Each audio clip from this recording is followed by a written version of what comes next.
สบายดีพี่น้องวัสุขุสุคนเนาะสบายดีFCทุกท่านพี่น้องเลยเปิดภาพมากอะเห็นเขาเขียวเลยเนาะเขานาปังเขาเจ้าวันนี้สิพาพ่อแม่พี่น้องมาหาครอบครัวถูกหยากันพี่น้องเลยถึงเป็นครอบครัวจักอีหยังก็ลุงบอกหรืออีหยังนี่แหละตาบอดบ่เห็นหุ่งอยู่ตัวคนเดียวลูกเมียกับบ่มีพี่น้องเลยอยู่เทียงไห้เทียงนาว่าสันเขาวน้ำซ้ำปลากับ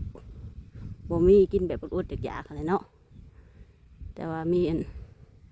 คนแนะนำมาแหละเขาก็เลยสิเขามาเบิ่งเพราะว่าเขาก็บ่เคยเข้ามาจักเถื่อพี่น้องเลยเนาะจักอยู่ว่างใดต้องไปถามเขาเจ้าเลยแต่ว่าถามอยู่เทิงเลยเขาเจ้าบอกว่ามานี่แหละเที่ยงเราสิอยู่แถวป่าว่าสันจักอยู่ใส่เขาคือมาหอดคือเงียบอยู่บัวเห็นเถียงอยู่ผู้เดียวตาบอดว่าสันจากคนที่อยู่นั่นได้แล้วเนาะเดี๋ยวขอไปเบิ่งไปชมน้ำกันพี่น้องเลยสอนเขาเขาเจ้าพาพ่อแม่พี่น้อง FC ทุกท่านกดไลค์กดแชร์ในเด้อเนาะเบิ่งคลิปยาวๆให้แน่อยู่ในป่า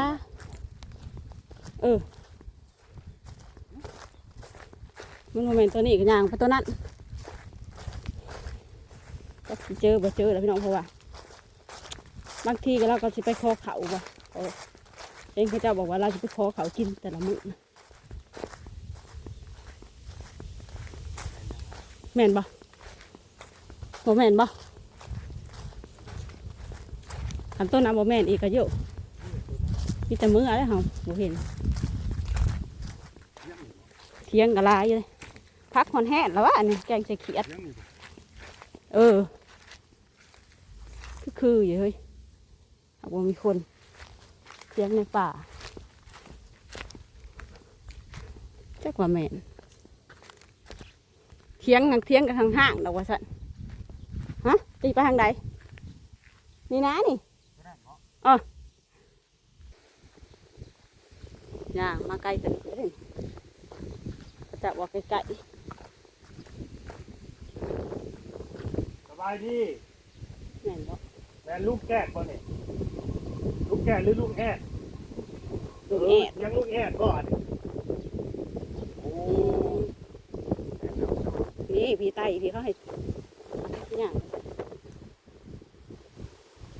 บ่อนเราอยู่บ่อนเศร้าแล้วพี่น้องเอ้ยมาอยู่กลางป่าแม่นแล้วแม่นแล้วผู้ใดเราอะ พอแล้วคอยมีคนแนะนำมาให้มาเบิ่งการเป็นอยู่เจ้าว่าอยู่ผู้เดียวโดยสบายดีลุง ข้าน้อยอยู่ผู้เดียว อยู่ผู้เดียวบ่ โดย3 ปีครึ่งแล้ว โดยขออนุญาตนี่ไม่เนี่ยเด้อเพราะว่าถ่ายคลิปอยู่เดี๋ยวนี้เด้อจะได้ยินเสียงเจ้าเอา ข้าน้อยเห็นอยู่ผู้เดียว โดย 3 ปีแล้วเพราะว่าข้าน้อยนี่เมียก็ตาย เมียตายบ่ โดย ใส่ไปนั่งหาบ่อนนั่งก่อนไป เนี่ยหนัง กระสอบยังอันนี้กระสอบเข่าบ่ลุง อันนี้อ้ายตายเลยบ้านนี้เขามากินทาน ไทย มากินทานมาทำบุญ โดยก็เลยได้เป้าหนึ่ง ไปอยู่ไปนอนเลยนะเสือนอนมอนมุงแล้วพี่น้องเลย ลบเลยเด้อพี่น้องเอ้ยลบเลยเนาะ พอปันเลยแบบธรรมศาสตร์อะไรเราไปนอนในใส่เนาะ เขาเปลือกบ่หรือข่าวสารนี่ลุง โอ้ สบา อ้าย ยตายเลยนั่งบ่ เราตาบอดอยู่บนเรือเลย โดย อัน นี่เจ้านั่งนี่ก็ได้นี่เจ้านั่งนี่เจ้าเขาไปนั่งนี่ก็ได้ ข้าวสารอันนี้อันแปลว่าคนคนมากินทานมาแล้วได้หาสอบ โดย บาทนี้ก็เลยเหลือ3 สอบและน้องเฮนดี้ให้ขาน้อย อันสอบหนึ่ง โอ้ ฮักก็กินได้3 มื้อนี่นะ ให้เอามาให้อันนี้กระสอบเข่านี่เจ้าเอามาเองบ่ น้องชาย โอ้ น้องชายเอามาให้ขาน้อย โดย บาทนี้แหละขาน้อยก็กินได้3 มื้อแล้วเด้3 มื้อแล้ว ตั้งไว้ได้นี่เลยซะบ่ โดย บ่ได้เอาขึ้นไว้ห้านนะบ่ คนน้อยย่ามันหัก โอ้ ของมันหา60 โลแล้ววะ โดย อันนี้ แม่น บ่เรือนได้แล้วบ่ฮู้ กระสอบกระสานพี่น้องไว้ตั้งไว้ โด ใน ย นี้ โด เลย ย โดยมีสอบเดียวนี่แล้ว ตอนเอาขึ้นนี่บ่ยามันหักเราอ่ะ แต่เก่าขาน้อยแต่เก่าขาน้อยกะอันไปหาปลามาซื้อกินนั่นแหละ โอ้หาปลาอยู่ใช่ลุง หาปลาน้ำเซน้ำมูนี่แหละน้ำหน้องมูนี่แล้วมาซื้อกิน ได้บ่มื้อนี้บ่มีบ่ปลา บ่ขาน้อยขายแล้วเมื่อวานนี่3 โตเขาให้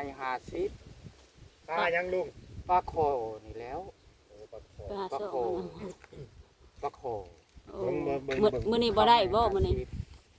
มื้อนี้บ่ได้ไปหาบ่ ผู้ขาบ่ได้ไปเพราะว่าสิหนึ่งเข้าแล้วซะก่อนจักสิไป สรุปว่า มื้อแรงพุ่นเด้มื้อแรงพุ่นเด้จักสิไป ตาเจ้านี่เห็นหุ่งคักอยู่บ่ ข้าน้อยนี่เป็นคนอนาถาจริงอันเด้อเมียตายไปอาศัยเมียเนาะผู้ตาดีก็บ่มีเพิ่นตายแล้ว3 ปีเกือบฮอด4 ปีแล้วข้าน้อยหากินถูกมาอยู่นี่ไปหาขอเข้าทั่วบ้านทั่วเมือง โอ้ เมียไผผอกไผผ้าเพิ่นกระทาน ลุงแอดเพิ่นว่าเขาค่อยให้นี่เจ้าก็บ่ให้ไปขายขาน้อยบ่ขายขาน้อยบ่มีขาน้อยสิกิน เงินคอยให้60,000นี่ก็เจ้าก็จะไปซื้อเหล้ากินขาน้อยบ่ได้ขาน้อยบ่ได้ขาน้อยบ่ได้กินเหล้าเราลูกยืนจึกโลด โดย โหแม่นบ่เราอะขาน้อยแล้วว่าแม่นขาน้อยถือศีลในใจนี่แล้ว เพราะว่าตัวเองกะคนอนาถาสุดแล้ว ว่าที่หนึ่งเขากินนี่ได้ยินเสียงปากคนเลยขาน้อยก็เลยมา โอ้ คือเห็นทานนี่ก็พ่อมัวมัวสำนึง เห็นอยู่บ่รูปร่างใบหน้าเห็นอยู่บ่ บ่ บ่เห็นเนาะ พ่อแต่จึงพึ่งสำนึง โอ้ อันจักไม่ยั้งอันดำๆดิมๆอันนี้ขาน้อยกะพอหูจักขาน้อยเป็นคนแสงตาสันมาแต่กำเนิด โดย ตะกี้ขาน้อยก็ใส่แว่น8 ปีแล้วบ่ได้ใส่แว่น มันหักมันแตกมันหักมันอันนั้นแล้วขาน้อยก็เลยอยู่บาด หน้านี่หน้าไผสะลุงหน้าแซง หน้าอันนี้หน้าอ้ายน้อง โอ้เจ้าเผาหน้าให้เขาบ่หรือว่าจังใดเดี๋ยวนี้ ขาน้อย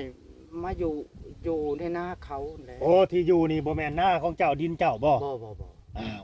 ดินอ้ายน้อง ดินไอ้น้อง โดยขาน้อยบ่ได้มีพูดมี ไอ้น้องนี่พ่อแม่เดียวกันบ่ลุง โดยพ่อแม่เดียวกันแหละ เพิ่นบ่ได้แบ่งให้บ่หรือว่าแบ่งปันกันแล้วบ่ อยู่ห พ่อ น้า แม่ โค เพิ่นแบ่งให้หน้าโคก โดยขาน้อยกาเป็นหนี่เป็นซีนนี่แหละแต่ตะกี้เห็นบุงเด้ก็เลยขายไปใส่หนี้เขาอะนะเท่านั้นแหละ โอ้ แล้วก็มาอยู่หน้าน้องหน้าอ้ายปู่เราเสียหั่นแหละข้าน้อยก็อยู่ในนี่แหละแต่เมียตายมานี่3 ปีกับ10 เดือนแล้ว กลางคืนนอนในไสนี่ ในนี่แล้ว บ่หนาว แต่ บ่ กี้ข้าน้อยบ่มีพอห่มตู้ โอ้ พอดีป้าเพชรสมัยหาผากมาให้แผ่นหนึงข้าน้อยก็ได้ตุ้มมันแหละ ห่างมาแต่ไส บ่ฮู้ว่าเพิ่นมาแต่ไสได้ยินแต่ว่ามาแต่สหรัฐ ชื่อเพชรสมัย โดย เสื้อกุดเนี่ย ยับอัน ชื่อคุ้นๆแท้ ป้า เพชรสมั ป้าย เพชรสมัย โดยพาแต่ผ้าห่มมาบ่ โดยเท่านั้นแหละมากับอ้ายผู้เสียนี่แหละเอามาให้ โอ้ บ่ได้คบกับข้าน้อยดอกข้าน้อยอยู่หน้าเด้ โอ้ผู้ที่เอามาให้ก็เสียแล้ว เสียแล้ว อ๋อคืออ้ายของเราเนาะโดยใส่กระสอบไว้อีกผ้าห่มก็ดี มันบ่หนาวปานใดคันหนาวข้าน้อยก็เอามาตู้ อ๋อ แล้วนี่แหละถูกยากอะลิอะลอผู้ขาเด้นี่เด้ เสื้ออัน เอามาให้ ผ้าห่มบ่อน อันแพ้ตู้แต่ว่าหังอุ่นได้ โดย อุ่นเฮาตู้ไปยามหนาวลมพัดวีจีจังซี่แหละแต่ว่าเฮาก็โปกหัวอุ่นไปข้าน้อยไปหาข้าวกินทั่วบ้านทั่วเมืองบ้านนี้ข้าน้อยจักสิกินกุ้มเงินปานใดและอันนี้เลยก็แบ่งพอได้แบ่งเบา เหลือเท่านี้บ่ว่านี่ข้าวนี่ โดย บ่ได้แบ่งเบาความทุกข์ ลูกนี่บ่มีจักคนแล้วบ่ลุง บ่ขน้อยบ่มีลูก อ้าว เอาเมียกะ อยู่นํกันจักปีกับเมียโทษเด้อ อยู่นำกัน30 ปี หากบ่มีลูก เราเป็นคนแก่อายุ48 ปีผัวปะแล้วไปเอาเมียน้อย อ๋อ เลยมาเห็นขาน้อยว่าเล่าเลยมาขวักเลาะไปเลาะมาเด้ขาน้อยกันตะกี้เห็นหุ่งได้ เลย เลาะไปเลาะมาเลยก็เลย เอากันนะกับข่อยกันมีลูก3 คนข่อยพายบ่มีเงินแต่งเจ้าชาวอันข่อยบ่ให้แต่งก็หักเจ้าอะลี โดย อีหลีใช่บ่อีหลีเราอะแล้วเรากับพามึงอะเมื่อฮอด3 แยกใกล้สิฮอดเฮือนเราแล้วแล้วเจ้าหยุดอยู่นี่เอ้าแล้วสิไปหยังโหข้างนอกก็ยืนอยู่เดือนแจ้งได้ก็คืนได้ โดย ไปฮอดเฮือนอันนี้เว้าความสีเนาะสุวรรณขอโทษเด้อคันถามมันผิดเด้อบ้านนี้ข้าน้อยก็ไปฮอดเฮือนเล่าหันไปฮอดเฮือนเราก็ใส่กระโปรงมาอย่างดี โดย สงสัยสิไปเบิ่งลูก โอ้ ว่าลูกนี่อยู่หรือบ่อยู่เขาก็ไปเบิ่งระบงกูแล้วลูก อืม เราก็เลยจับแขนข้าน้อยขึ้นไป อยู่นำกันเลยได้ ลูกเล่าน่ะไปทางใดเบิดซะตอนนี้เขามีครอบมีครัวเบิดแล้วบ่ มีครอบมีครัว แต่เขาก็บ่ได้เบิ่งเจ้าบ่ เขาบ่ได้เกี่ยวข้องกับเขา โอ้ เขาว่าบ่แม่นพ่อเขา ลูกเลี้ยงเนาะ โดยนี่แหละ3 คนข้าน้อยอยู่ผู้เดียวได้อยู่ในนี่แหละอยากกินได้ปลาอะไรก็บางเทื่อก็ไปขอคือนี่เขามาหวานปุ๋ยนี่เขามีบ่ปลาลุงแฮดผู้ค้าหาก็มาแต่ใส่เบ็ดได้ปลาขอ3 ตัวเจ้าสิขายเท่าไหร่ก็ว่าอยากไปแลกเขาครับแต่ว่าเขามีแล้วนี่แต่ว่าขายก็ขายแต่เจ้าอยากซื้อแล้วก็ให้50,000 เลย 3 ตัวธรรมดามันก็ยันแทนนั่นแหละ3 ตัว เลยเลย พักเพิ่นอยากได้ก็เอาให้เพราะว่าบัดเฮาบ่มีเฮาก็ขอเพิ่น แม่นแม่น นั่นแหละ ก็แม่นและอาศัยกันเนาะ คงปลากับบักใหญ่เด้ โดย ใหญ่ตื่นพักโอ้ยผู้ขานี่แสนถูกไปใส่เบ็ด เป็นไงได้คือว่าถูก ถูกยกตัวอย่างคันเบ็ดขน้อย100เนาะ100ซ้ำแต่นี่ปั้นเที่ยงห้างสมมุติ โดย แล้วเอามาก็สิบ่ฮอด ใส่ยายไปนะบ่ บ่เบ็ดเพีย โอ้ ถ้าเบ็ดคันขน้อยบ่เห็นดอก โหจะใส่เบ็ด ก็ เปีย บ่ ก เกิ บ่ น เดียว ช่อง นี่ ทำหลังโดย ไปใส่ในใส่เบ็ดเปียกนะ ใส่น้ำเซน้ำยังนี่ โอ้เราใส่เบ็ดเปียกพี่น้องเอ้ยอันนี้ก็เป็นดินผีดินเนาะ นี่เบ็ดแบบนี้เลย โอ้ เบ็ดเปียกแบบนี้ โดย บาทนี่ขน้อยก็ใส่เบ็ดเสียบแล้วกลางคืนมาปลาถือขี่ม้าพามาลักนี่ท่านเลย โดยแม่น ลัก บ่ สมมติว่าไปมันเฮานั่งเผาทางกลาง มันกับไปลักมดชนเบื้องนั้น โอ้ แล้วมันก็เห็ดปลาถือต้วมเฮากระย่างไปเฮาบ่จักเด้ โดย ไปงมเมืองกลางคืนลูบไปคงเปียกเด้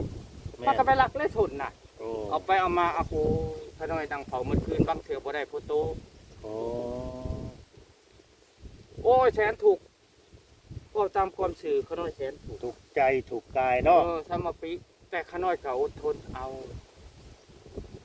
แล้วแต่บุญแต่กรรมว่าจังซี่แลคือว่าแนวนี้แหละขน้อยก็ได้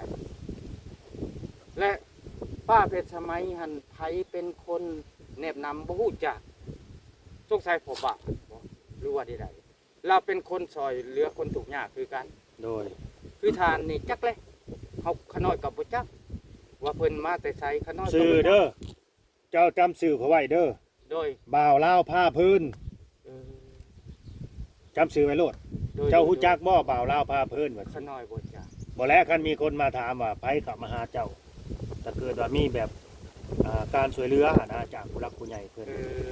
และข้อยเข้ามาช่วยเหลือเจ้าว่าไผที่เข้ามาช่วยเหลือบ่าวลาวผ้าพื้นน่ะสิเป็นยูทูบเบอร์ โดย สายบุญช่องหนึง เออ ยูทูบเบอร์ข่อยอยู่เซโน โดยสาธุ ก็อยู่เซโน แต่กี้แต่เมียขน้อยยังบ่ได้ตาย บ้านข่อยอยู่ดงบักแง้ว โดย แต่ขน้อยยังบ่ได้เมียขน้อยยังบ่ได้ตายกะ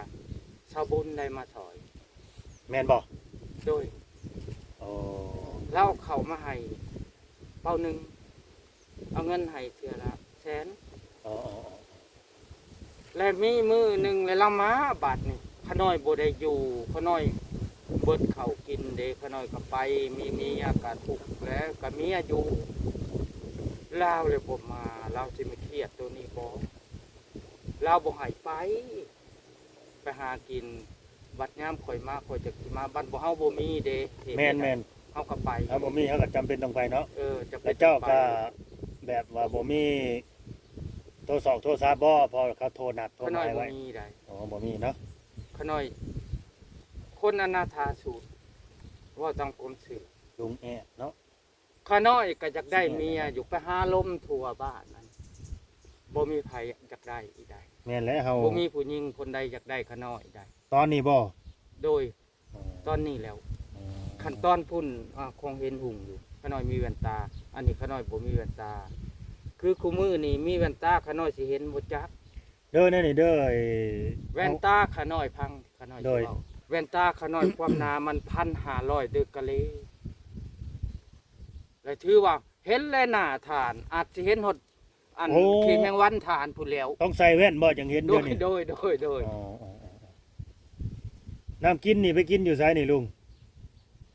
น้องเถื่อขาน้อยกลับไปหาเอาแต่บางเถื่อก็มีเคินมาอย่างน้อย คือว่าแล้วน้ำอาบบ่อาบเท่านี้ก็ได้เนาะน้ำคลอง โดย น้ำหยังน้ำเซ่เนาะ ขา นี่ น้อยไปอาบน้ำเซคงไปใส่เพชร โอ้โดย มื้อนี้ก็ว่าสิไปอยู่มื้อนี้ก็ว่าสิไปอยู่ สีดังไผเฮ็ดกินหยังบัดนี้ สีดำไผ่หนึ่งเขาคือว่า มีหยังกินกับหยังบัดนี้มีหยังกินมีปลาบ่หรือว่าสิกินกับหยังดังไผถึงเขาแล้ว ข้าน้อยซื้อมังโมมาหน่อย โอ้กินข้าวกับมังโม่น่ะบ่ โดย โทษเด้อลุงปัจจุบันนี้อายุจักปีแหละ อายุ60เกิดพศ63เลยอายุ63เต็ม64เข้ามา โดยเคยมีเมียจักคนลุงขออนุญาตถาม เคยมีเมีย2 คน แล้วบ่มีลูกจักคนเลยบ่ลูกของเจ้ากับเมียนี่บ่ บ่ลูกตัวก่อนหั่นกะเมียตัวก่อนเขาก็เสียบ่แม่นเสียย้อนขาน้อยได้ เขาเสียอันย้อนมันหนีจากกันแล้ว โดยและลูกน่ะมีนํกันจักคน ผู้หนึงเขาก็บ่ได้มาเกี่ยวข้อง อ้าวคือบ่เกี่ยวข้องลูกกับลูกเจ้า บ่แล้วของป้าแม่เขา โอ้ เพราะว่าขาน้อยก็บ่แม่นขาน้อยปะดอกขาน้อยบ่กุ้มเขาเลยพ่อแม่เขาเลยโอ้ยเช้าลูกอย่าจ้ะเราบ่กุ้มเพราะว่าขาน้อยตอนนั้นเป็นวัยรุ่นเด็กอายุ19 ปียังบ่เพิ่งขึ้นเพิ่งจาหยัง แม่นๆยังอยากเล่นอยากกิน โดยเรื่องความหักนี่เต็มร้อยขาน้อยหักเราอหลีคือเมียผู้ตายนี่ขาน้อยบ่ได้หักเราได้ อ้าว แต่เราหัก บ่ฮักคืออยู่นํกันได้ฮอด30 ปี แต่เราหักขาน้อยอยู่น้ำคนหักขาน้อย อ๋อ เพราะว่าเราหักขาน้อย โดย ขาน้อยกับชิดนี้ลีกนี้ยุ่งเกี่ยวลายหักกันมา2-3 เดือน นี้เราก็นั่งนำก็เลยคิดว่าเอาเมียเข้าหักเอาลองเบิกก็ดีอหลี โอ้ความหมายเพิ่นเนาะอ แล้ว ยู่ ก็ นํคนที่เขาหักเฮา บ่ได้ให้แต่งอะน้องเขาให้แต่งหั้นแล้ว เฮาบ่ได้ แต่เราก็บ่ให้แต่งอะไร โดย เราก็ไปเว้าใส่เอื้อใส่นอกว่าเราค่อยมักเราบ่แต่งก็บ่แต่งและเขาก็จำเป็นปลูกน้องปลูกบางคนเขามีเด้เขาจำเป็นซื้อหัวงัวหัวควายมาจำเฮ็ดที่แท้เด้ โดย ก็เลยแล้วก็เลยขาน้อยก็อยู่น้ำเช้า30 ปีย้อนเขาหักขาน้อยเว้าตามสื่อบ่ได้หักเขาได้ โดยอยู่นํความดีเขาแล้วเขาหักเฮาเนาะ โดยเห็นเขาดีแล้วก็เลยอยู่มาเบิ่งลูกก็ดี โดยเขาดีนำเฮาฮักสิ่งความดีของเขานี่ก็บ่ได้เฮ็ดให้จิตใจเฮานี่ว่าหักเขาตอบบ่ลุงแน่นี่แบบอีตัวสงสารเขา ได้10 ปีไปพี่ขาน้อยจังคือเด่นความดีเขาจังหักเขา โอ้ หักเขาเต็มร้อยและบาทนี่อีก20 ปีมาเขาก็เสียชีวิตขาน้อยก็ทำบุญให้1 ปี โดย หาปูหาปลาได้ก็ไปใส่บาตรวัดใหญ่นี่แล้ว เพราะว่าเล่านี่สิมาจึงพึ่งใส่เด้ วะ กลางคืน โดย ห่างจากฐานนี่แหละหรือซ้ำฐานนี่แหละข้าน้อยก็เลยกลัวกว่าปานวันเจ้าจะเฮ็ดจังซี่ถึงข่อยสิเป็นคนบ่ย่านผีแต่ก็วันๆในใจข่อยอยู่ เจ้าจะเฮ็ดจังซี่ เจ้าตายเป็นผีนี้เป็นเพิ่นแล้ว โดย ข่อยก็ทำบุญให้เจ้าอยู่และบาดนี้ต่อมามีเทวดามาหลิ่นน้ำเทวดาก็จนอิดุตนทานเลย โดย อันนี้มันเหลือเสือได้ เป็น แต่ว่าต้องเว้าสู่พัง โดยเอาเว้ามาลุงเป็น บาด จั่งใด นี้แหละก็เมียตายได้6 เดือน โดย ต่อมามีเทวดาองค์หนึ่งมา ประมาณบ่ายหนึ่ง บ่ายกลางคืนเนาะ โดย เดือนแจ้งงาม โดย ประมาณออกใหม่14 ค โอ้ใกล้สิวันศีลเนาะ ำโดย ศีลใกล้สิ พ ศี อ ล ดี เพ่ง ขน้อยกำลังพิงภัยอยู่ได้คิดว่าสิเอาตัวรอดแบบใดเมียก็ตายปะ ลูกก็บ่มีตาก็บ่เห็นหุงหน้าก็บ่ได้เฮ็ด โดย ขน้อยนั่งคิดอยู่หั่นแล้วสิเฮ็ดได้ไดน้อบาดนี่บ่จักแนวสิคิดก็ขาน้อยก็นั่งอยู่ก็พอดีมีคนผู้หนึ่งอย่างมา สบายดีเราอะ โดย มาฮอดได้ ข้าก็สบายดีอีก สบายดีเราอะสิได้ โดย เอ้าข้าน้อยก็เลยว่าสบายดีคือกันแหละเอาทานเจ้าสิไปใช้อันนี้ข่อยสิเป็นเทวดามาลินน้ำเจ้า เพิ่นเว้านั่นนี่เลย เพิ่นเว้าแน่นี่แหล้ว โอ้บอกว่า โอ้ เป็น แม่ เทวดาเลย แม่นบ่เทวดาอันนี้ แม่นเราอ่ะแม่นนะมีนะเทวดาไว้แม่นมีแล้วเราบ่น่าเชื่อได้อัน แม่ นี้ นเป็นเรื่องความเชื่อ ความจริง ส่วนบุคคลเด้อ ความจริงถึงบ่เชื่อก็ให้คิดว่าความจริง โดย แล้วเว้าหยังกันแน่บาดนี้กับเทวดา เราก็เลยว่าก็ค่อยสิมาหาเจ้าข้อที่หนึ่งเจ้าเป็นคนสัตย์ซื่อ โดย มีศีลธรรมบ่ได้รักได้ชกของไผถึงที่ถูกที่ยากก็ได้หากคนนำมื้อนี้บ่มีไผสัตย์ซื่อคือเจ้าได้ล่ะ โดย ค่อยจดได้ความสัตย์ซื่อของเจ้าทรงชัยลาวนี่สิเป็นผู้ช่วยจากยมพี่บ้าน โดย แต่เราบ่ได้ประกาศตัวได้ข้าน้อยคิดเราก็เลยลมไปลมมาพอออกมาแต่เราเอิ้นพอออกได้ โอ้ พอออกมาจะใส่มือนี้พอออกไปใส่ขน้อยไปใส่บาตรเทวดาขึ้นฮอดมีอะไรก็เลยไปใส่บาตรเอ้าใส่บาตรแล้วเจ้าไปใส่ขน้อยกับมือแล้วโอ้แมนบ่เราอ่ะโอ้ช่างก็ชาวบ่ฮู้จัก โอ้ ขน้อยขึ้นเบิ่งก่อนไม่ออกมาชวนขน้อย3 คนก็เว้าในนี้ โดย เอ้าชวนไปใส่ชวนไปฮอดแจและเพิ่นเว้าว่าเพิ่นสิหาเอาข้าวเอาน้ำเอาหยังให้บัดเวลาบัดแล้วเข้าไปฮอดแจคงคนไปทำบุญเด้บักหลาย แม่น เจ้าอย่าไปเด้อลาวอะเราสิแบบสิและสิใส่สิขอโทษเด้อท่าน โดย เจ้าอย่าไปเด้อเราสิแบบนี้ เทวดาน่ะบอก เทวดาหาแล้วบอกเพราะว่าเจ้าไปทำบุญกับไปทำบุญแล้วเลยเจ้าก็มืออะเราพวกพ่อแม่ออก3 คนอันนั้นไปหลักเอาของยาคูมาให้เจ้าเราอะ โอ้ โดยบ่ฮับอนุญาตทุกคนเขาก็มาทำบุญให้ยาคูมาถวายให้ยาคูคันคอน้ำยาคูหาบ่ผิดเราอะ โดย บาปได้พอออกเราอะบาปได้บ่บาปกะบุญนี่ลุดครึ่งหนึงเราอะบ่ได้บุญเมิดได้เราอะ โดย ห้านกงไม้หาเสาเมิดแล้วก็ซี่ใช้กงไม้ได้เขานอกกันแนมเบิ่งห้านเดือนหาเบิ่งดูพอออกเดือนน่ะจนมันบ่จักมีแสงเห็นบ่มันเฉาพุ่นแม่นบ่อยากคุก็เลยเบิ่งกับแม่นเราว่าเบิ่งก็แม่นความเราอีหลี อ๋อ ลมไปลมมาเฮิงตึกเทวดา ตัวเองก็เลยนบไปสิแล้วข้าน้อยมืดพื้นดังเลยขอไปเอาพื้นเด้อเขาเดียวเจ้ายืนถ่าอยู่นี่เด้อเราก็เลยว่าไปกับไปของออกกระยางไปเอาพื้นบนข้าน้อยกองเมียนอะไรพวมยืนขึ้นเพียงนี่แล้ว โอ้ ปกติคือว่าทำเฮาอยู่ แต่ว่ายืนขึ้นเพียงตีนนมแล้ว โอ้ ฮะเด้อันทำยักษ์ในวัดหัน โดย ความใหญ่ เทวดาช่างก็คือ แต่หากงามสุด ผู้บ่าวบ้านเฮาว่างามบ่เท่าลาวดอก โอ้ งามสุด เครื่องนุ่งนี่ สีเขียวแต่ว่างามสุดแขนฉัน โดย ส่งขายาวจุบดี โอ้ งามหน้าตางามหมดและกับผมนี่นะ ผมนี่เป็นตาหงึดผู้ช่างบ้านเฮานี่ ตัดงามชามลาวนี่บ่มี โอ้ แล้วงามอลีอลอนี่ โดย ป้าตัวชมว่าเทวดาบันมาเบิ่งกับคักป้าตัวแต่ว่าเรามานี่เดือนมืดก็ตาม เดือนแจ้งก็ตามซ้ำกลางเว้น โอ้ เบิ่งเรานี่ซ้ำกลางเว้น และก็ฮู้ซึกว่า จักแสงสว่างมาใช้บ่ฮู้จักเฮาก็บ่ฮู้แต่ว่าหักซ้ำกลางเว้น โดย เดือนมืดก็ได้ โอ้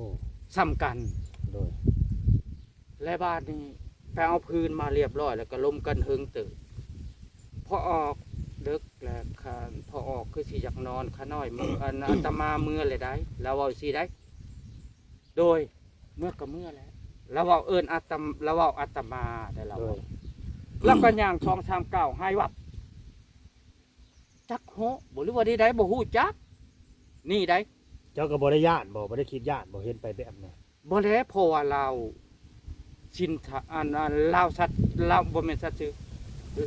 ลาวกะมารยาทเราดี โดย เรามาเดือนครึ่งเรามาเล่นน้ำย่างใกล้เฮานี่แค่นึงศอกหนึงข้อที่หนึ่งนี่เราบ่เคยนั่งบางครั้งเราก็ยืนกอดเอิกบางครั้งเราก็ตีนลง เที่ยวมาหาเจ้าน่ะเดือนครึ่งผู้ เดือนครึ่ง5-6 มื้อมาเล่นเทื่อนึง เจ้าเคยเว้าให้ไผฟังอยู่บ่นี่ เว้าละพ้นพังแล้วเราจะบ่มา โอ้ มันผิดกฎของเทวดา โดย บ่เห็นเราเลย โดยตอนนั้นเจ้าอยู่ไสลุงนั่นที่ว่าเทว อัน ดา นี้ขน้อยอยู่หั่น อยู่หั่นบ่ โดย เถียงหลังนั้นเนาะ โดย โอ้ มันยากหามน้ำหามในขน้อยมันอยู่นี่6 เดือนแล้วเด้ โอ้ย่าจากหันมานี้ โดย อ๋อ 6 เดือนแล้ว ได้อยู่เล่ามาลินนำได้เดือนหนึ่งกับ10 วัน โดย อยู่มีแม่หญิงคนหนึ่งอย่างมา อ้าว ย่างมาขน้อยนั่งอยู่ในหันแล้วในอาสมน้อยนั่นแล้ว โดย นั่งอยู่หันคนนี้มันยิ่งกระยางมาทางนั้นแล้ว มาหอดนั่งปอกในตัวหนาเอาไม่ยังเนาะบาทนี่ใบายหนึ่งได้ช่องเบิ่งโอ้ไม่ยิงอันนี้ผู้เช่าอันนี้เช่าอันนี้ตัวก็ว่าแบบนี้เลยแลกขน้อยก็ว่าสิเจ้ามายังอันนี้อีพอให้มานอนน้ำเจ้าลาวเว้าจังสี่ เพิ่นลองใจบ่จัก บ่ได้ร้องแล้ว บ่แล้วแบบนี้นะลุงย่านนั้นเทวดาองค์หน้าไปเลย พังขน้อยสิว่าไปอีพอให้มานอนน้ำเจ้า เอ้าพออันใดบ่เช้าอันนี้บ่พออันใดเอ้าอีพอมาล้มเจ้าหั่นแหละ โอ้ โอ้อันนี้มันบ่แม่นมนุษย์ อันนี้คือโลดตายกูสิตายอยู่แล้วบาดนี่ได้เหตุผลมันได้ โดย กูสิตายแล้วพอก็มาล้มลูกก็สิว่าสิมานอนนำตายสักพัดเว้าจังซี่อันนี้เราก็งวกไปทางอื่นเราบ่เลี้ยวเบิ่งเจ้าได้งวกไปงวกรอบข้างว่ามันสงบหรือบ่นี่แล้วว่าเบิ่งชงนะ โดย ก็บ่ก็สงบแท้เพราะว่ามัน2 โมงแล้วหลุดท้ายอันแจ้งกอกเมืองชนนี่ จนงี้ โดย ได้บ่มีรถเที่ยวคนนอนหมดแล้ว แม่นมันดึกแล้วก็นอน ดึ เลย ก เนาะ แล้วบ่าย 1 บ่าย 2แหละเราก็แนมเบิ่งหอบไปหมดเรียบร้อยแล้วก็อวยมา แก้เครื่องโทษเพื่อประวัติแนวนี้ขน้อยนุ่งทรงกะสันเสือแขนสันขน้อยก็นั่งคืดอยู่สิเอาได้ได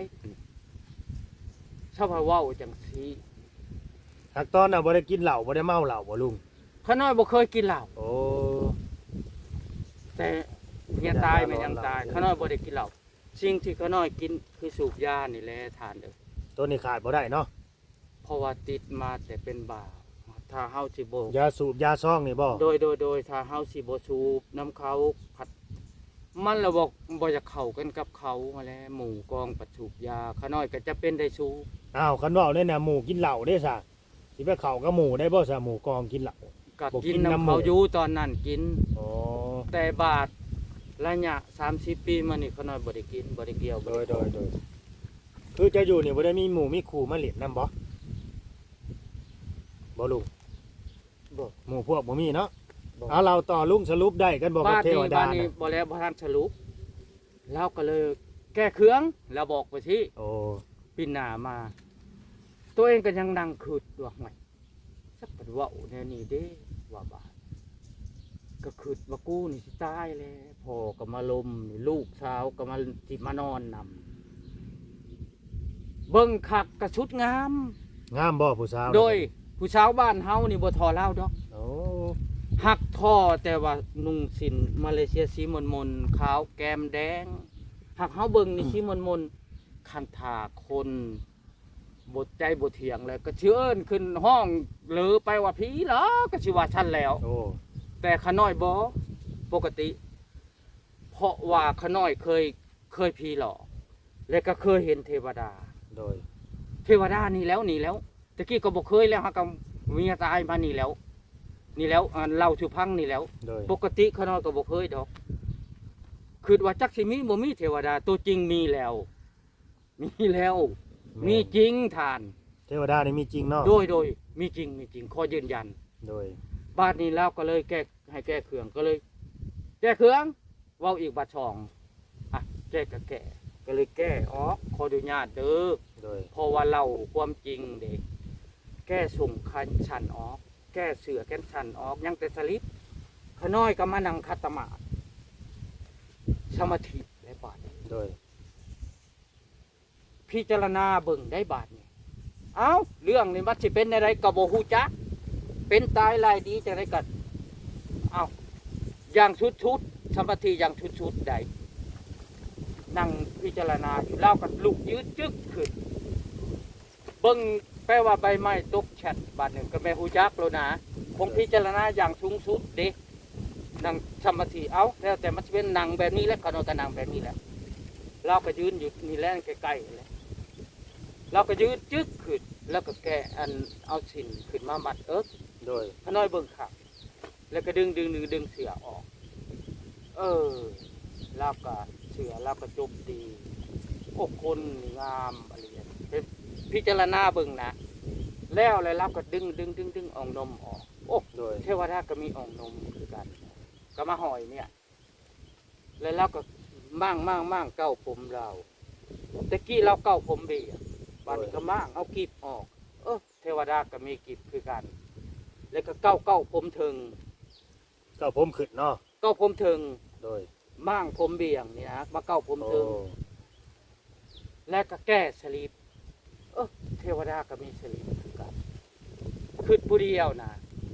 สินมัดยังจะสินมัดก็ย่างย่วยเข้ามาก็นั่งก๊อกในตอนหน้านี่รู้แล้ว โดย แล้วก็แนมเบิ่ง ยาวเด้อ แนมเบิ่ง2 บาท แล้วก็ขอโทษนำเด้อ โดยเอาเราไปลุง แล้วก็ได้ขาไป4-2 ขามาเต็งขน้อยนั่งคัตมาด โอ้ แล้วก็ยับมาจาก4กระเดขามา2 ขาแล้วก็มาเต็งบอนขน้อยคัตมาดอยู่บ่อยแต่เราเต็งทานสลัมไปสัมพันธ์ป้าตัวจังหวัดเป็นจังซี่ถึงที่สมาธิสูงจังใดก็อย่า โดย ในมนุษย์นี่ขน้อยชงชัยเทวดานี่มีภัยในโต บ่ ก็เชียวท่านเอ้าเจ้าเหาะได้แล้วก็หายตัวได้เฮ็ดหยังก็ได้แล้วก็อันแปลว่าสร้างบ้านสร้างเรือนในอากาศก็ได้ แม่น นิรมิตอากาศมันยังได้หมดเด้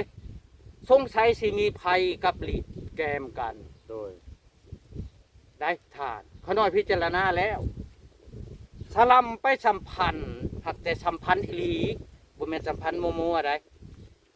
กมนุษย์เฮาก็สิรู้จักว่าพันธ์อีหลีแนวใดพันธ์มัวๆคืออีหลีนี่แล้ว แม่นก็คือแบบ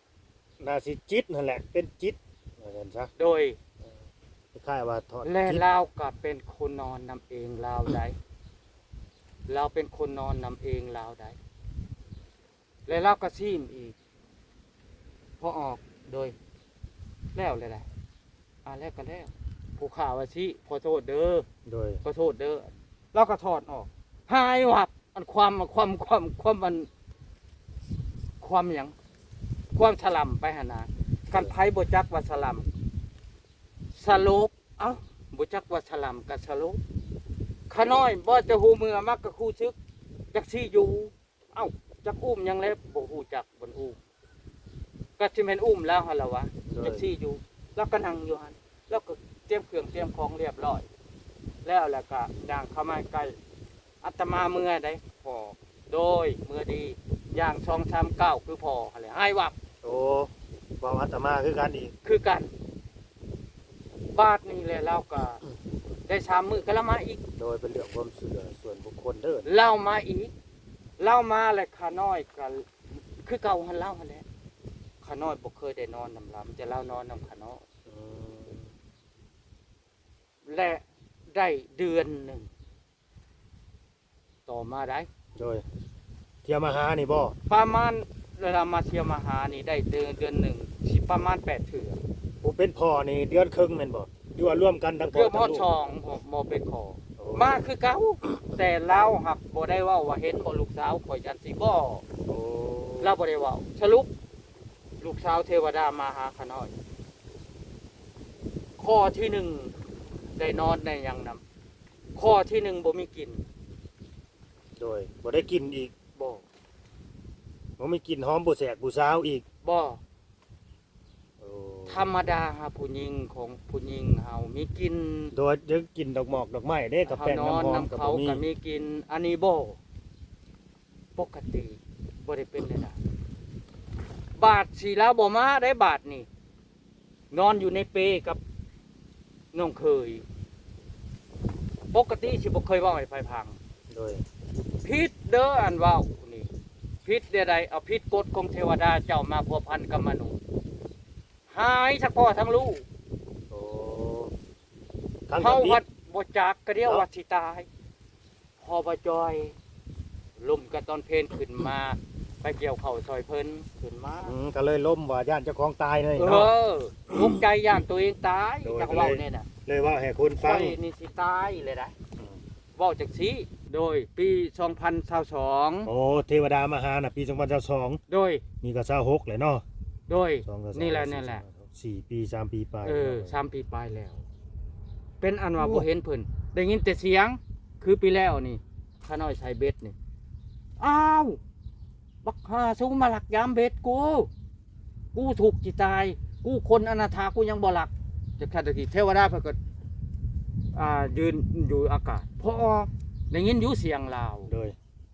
พอออกอย่าไปเว้าจังซี่ทำบุญพอออกทำบุญทำสักอ้าวท่านเทวดาปฏิทำบุญก็เสียงอันเก่าแล้วหั่นแหล้ว โดย จื่อเสียงอันเก่าใครได้